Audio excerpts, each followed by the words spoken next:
But ஒரு mentality ஒண்ணு வருதுல்ல. சின்ன வயசுலேருந்தே ஐ வில் ஃபீல் லைக் நான் ஒரு பெரிய செலிபிரிட்டி. நடக்கிறது அப்படிதான் இருக்கும்.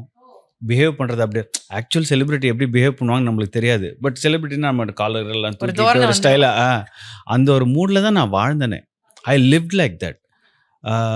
நம்ம வீட்லலாம் வந்து நாங்க ஒண்ணும் பணக்காரங்கலாம் கிடையாது.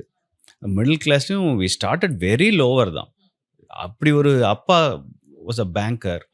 ஸோ அதெல்லாம் தாண்டி நம்ம வந்து நம்மளுக்கு ஒரு மைண்ட் செட், ஒரு மென்டாலிட்டி ஒண்ணு இப்படி இருக்கணும். நம்ம ஃபியூச்சர் ஆனா இப்படி ஆகணும். ஒரு ஆக்டர் ஆகணும், ஒரு சிங்கர் ஆகணும்.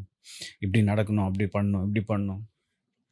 அந்த மேனிஃபெஸ்டேஷன் அதுவாவே நீங்க வாழ்றீங்களா? அதுவா ஆயிடுவீங்க. ஒரு விஷயத்த பத்தி நீங்க ஆல்ரெடி பிஹேவ் பண்ண ஆரம்பிக்கிறீங்கன்னா, அது உங்களுக்கு ஆல்ரெடி எழுதியிருக்கு. Wow. ஸோ அது எனக்கு நான் எப்பவுமே ஸ்ட்ராங்கா பிலீவ் பண்றேன். ஸோ அண்ட் தட் டூ கடவுள் பக்தி இதெல்லாம் தாண்டி அதெல்லாம் அதெல்லாம் சேர்த்து ஒரு பிளெஸ்ஸிங் ஒண்ணு விழணும்.